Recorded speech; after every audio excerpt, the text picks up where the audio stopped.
Better watch out. You better not cry. You better not pout. I'm telling you why.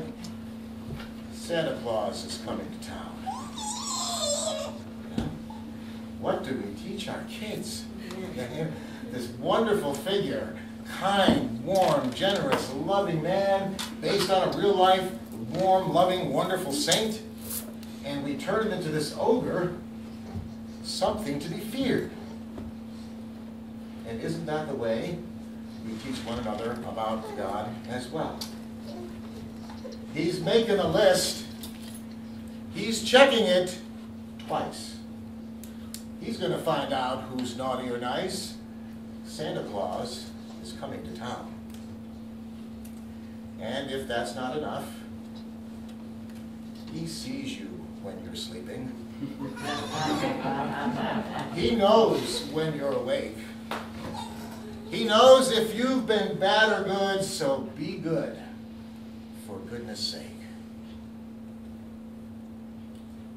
That's the way we look at him.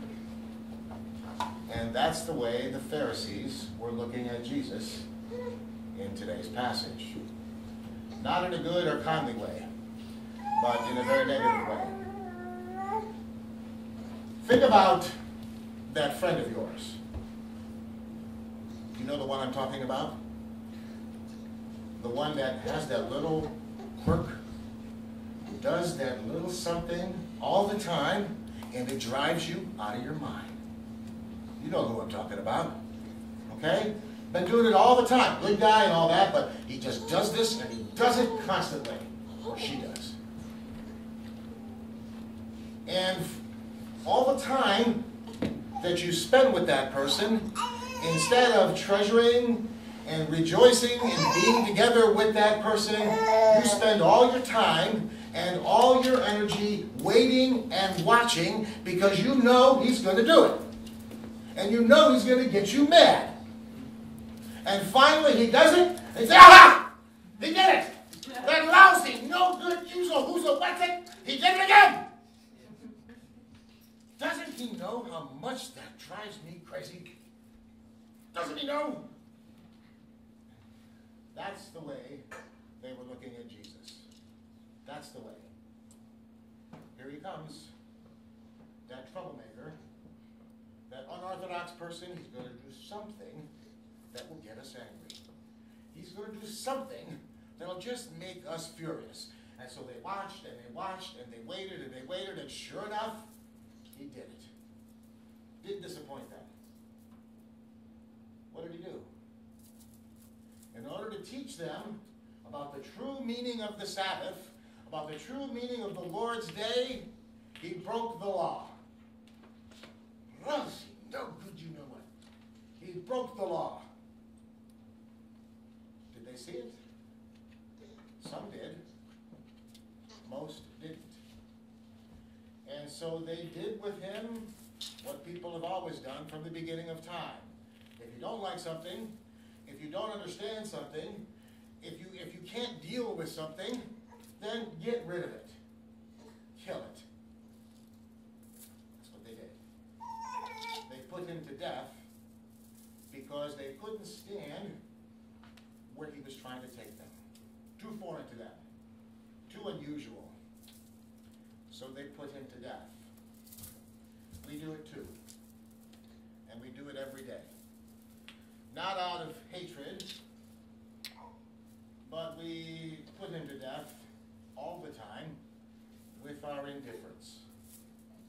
I know what he said. I know what he meant.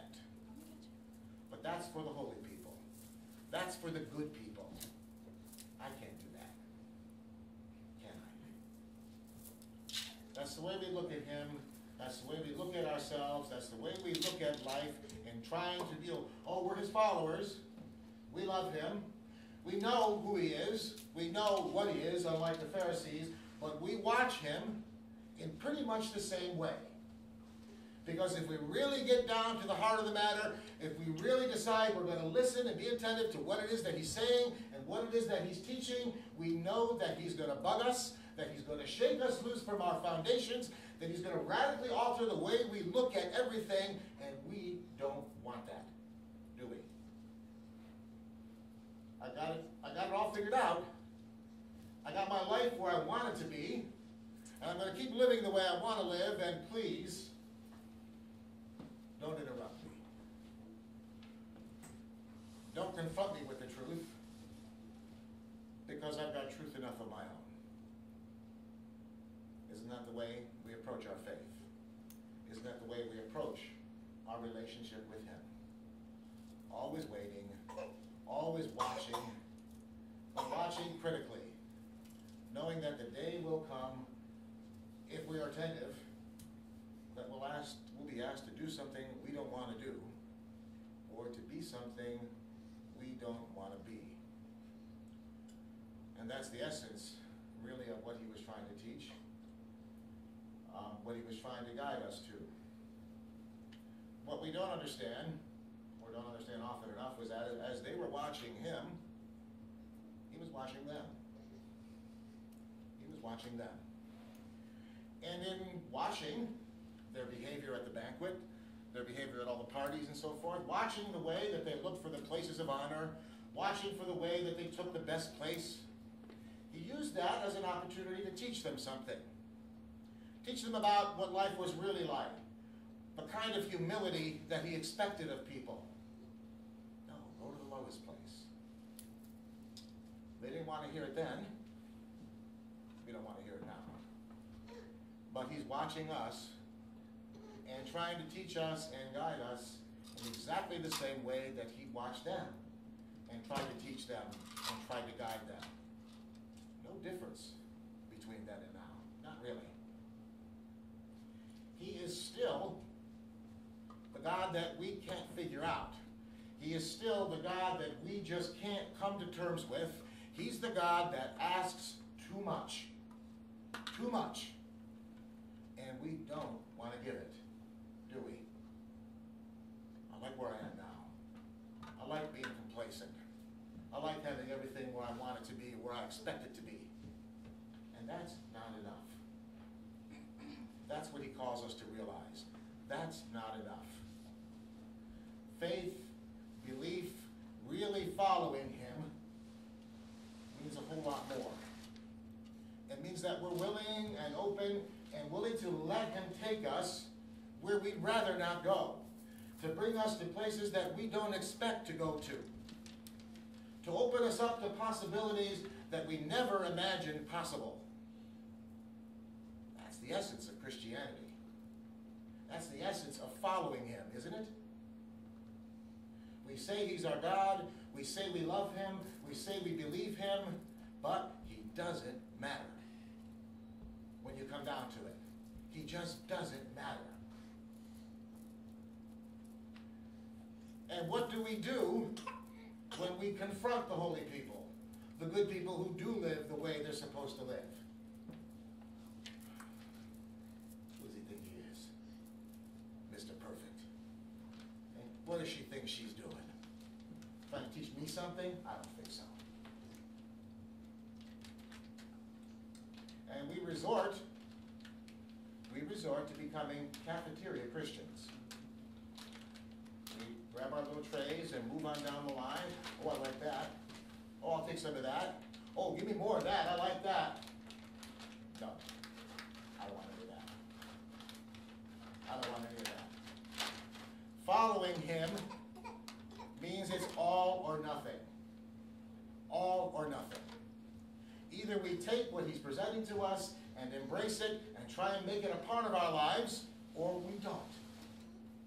We're not here to pick and choose. We're not here to decide what part of his teaching we'll follow and what part we'll ignore. Okay? That's not what following him is all about.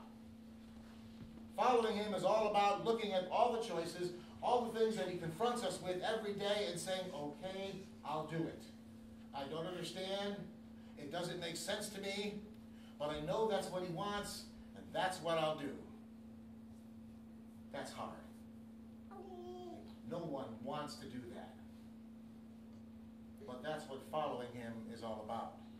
That's what watching him, the way we're supposed to watch him, is all about.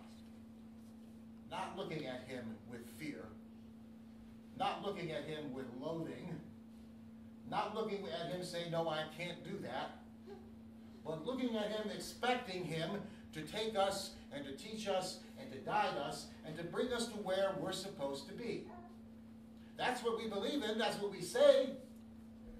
Well, when do we start living it? When do we start embracing it and saying, yes, okay, I'll do that? Because sooner or later we have to get to the place where all of a sudden it's all about not wanting to be understood, but wanting to understand. Not wanting to be loved, but wanting to love. Not wanting to be given, but wanting and willing to pour ourselves out the way he did. That's what he calls us to, isn't it? Then what are we doing? What are we wasting our time for? It's all or nothing, isn't it? What are we waiting for? The good thing of it, and the beauty of it, is that he makes it possible. He holds it right in front of us, and all we have to do is say yes. That's all. If he is the Lord of life and the God above all, if we say yes to him, don't you think, don't you expect that somehow he'll take us where he wants us to take us? Don't you believe that? Don't you know that? That if we give him our yes, if we give him our consent, he'll take us to where he wants us to be. He's watching us. We need to watch with him. To watch life, to watch everybody around us, to watch everything that is happening with his eyes, according to his priorities, according to his expectations, so that we can go where he wants us to go. And all we have to do is say yes. All we have to do is say, I won't be afraid anymore. And I know that I may not understand it. I know that it may not make sense to me, but I won't be afraid, because he'll get me there. Either we believe that or we don't. Either we recognize that's what following him is all about, or we don't.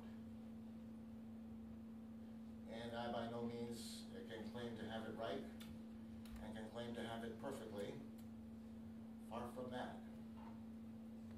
But I know and I believe that if I can learn to watch everyone and to learn to watch life with his eyes instead of my own, he'll take me there. I do believe that. And I do hang on to that, as all of us should. Anything else is a waste of time. I don't care how much good you do. I don't care how much wonderful stuff you do for yourselves, for your family, for the parish. If you don't have your eyes on him, if you don't have your eyes on life with his eyes, it's not enough. And it never will be. It's not enough. It's all or nothing, friends. It's all or nothing. So let's pray as we go through this week, as we go through every week, that we'll learn to discover the way he watches us, the way he guides us, the way he teaches us, and that we'll learn to stop being afraid, and that we'll learn to say, yes, I'll look at life with your eyes.